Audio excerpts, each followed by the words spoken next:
এমাহলৈ বন্ধ থাকিব মাছ মাংস কণীৰ দোকান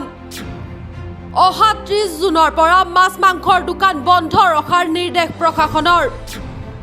এই নিৰ্দেশ উলংঘা কৰা ব্যৱসায়িক বিহা হ'ব জেল প্ৰশাসনৰ নিৰ্দেশৰ পাছতে মুছলমান ব্যৱসায়ীৰ মাজত হাহাকাৰ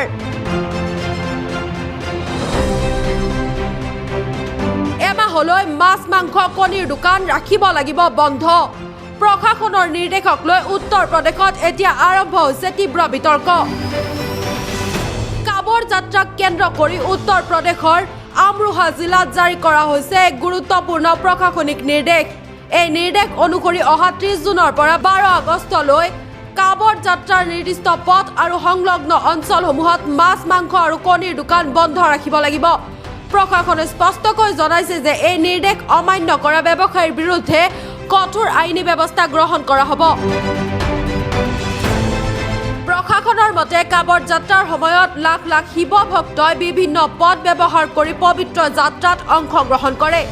এই সময়ছোৱাত ভক্তসকলৰ ধৰ্মীয় অনুভূতিৰ প্ৰতি সন্মান জনোৱাৰ লগতে আইন শৃংখলা অটুট ৰাখিবলৈ এই সিদ্ধান্ত গ্ৰহণ কৰা হৈছে সেইবাবে যাত্ৰাপথ আৰু ইয়াৰ আশে-পাশে থকা মাছ মাংস আৰু কণীৰ দোকানসমূহ সাময়িকভাৱে বন্ধ ৰাখিবলৈ নিৰ্দেশ দিয়া হৈছে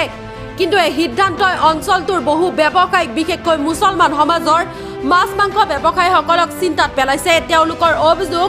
2 সপ্তাহতকৈ অধিক সময় দোকান বন্ধ থাকিলে উপাৰ্জনৰ একমাত্ৰ পথ বন্ধ হৈ পৰিব আৰু পৰিয়াল চলোৱা কঠিন হৈ পৰিব ইতিমধ্যে একাংশ ব্যৱসায়ীয়ে প্ৰশাসনৰ ওচৰত লিখিত আবেদন দাখিল কৰি কাবৰ যাত্ৰাৰ ভক্তসকলৰ যাতায়াত নথকা এলেকাত দোকান খোলাৰ অনুমতি বিচাৰিছে তেওঁলোকৰ যুক্তি যি অঞ্চলত কাবৰ যাত্ৰাৰ কোনো প্ৰভাৱ নাই তেনে ঠাইতো দোকান বন্ধ ৰখাৰ নিৰ্দেশ যুক্তিসংগত নহয়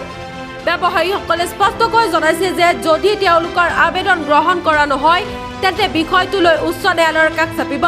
তেওঁলোকৰ ভাষ্য দোকান বন্ধ ৰাখিলে আমাৰ পৰিয়াল কেনেকৈ চলিব জীৱিকা সুৰক্ষিত ৰখাটো আমাৰ সাংবিধানিক অধিকাৰ ইফালে এই সিদ্ধান্তক লৈ সামাজিক আৰু ৰাজনৈতিক মহলত আৰম্ভ হৈছে ব্যাপক আলোচনা একাংশই কাবৰ যাত্ৰাৰ সময়ত ধৰ্মীয় পৰিৱেশ বজাই ৰাখিবলৈ এই সিদ্ধান্তক সমৰ্থন কৰিছে আনহাতে আন একাংশই কয় যে আইন শৃংখলা বজাই ৰখাৰ লগতে ব্যৱসায়ীসকলৰ জীৱিকা আৰু মৌলিক অধিকাৰৰ বিষয়টো সমভাৱে গুৰুত্ব দিয়া উচিত এতিয়া সকলোৰে দৃষ্টি প্ৰশাসনে ব্যৱসায়ীসকলৰ দাবীৰ প্ৰতি কি সিদ্ধান্ত গ্ৰহণ কৰে আৰু প্ৰয়োজন হ'লে এই বিষয়ত আদালতে কি ৰায় দিয়ে তাৰ ওপৰত news desk report news any digital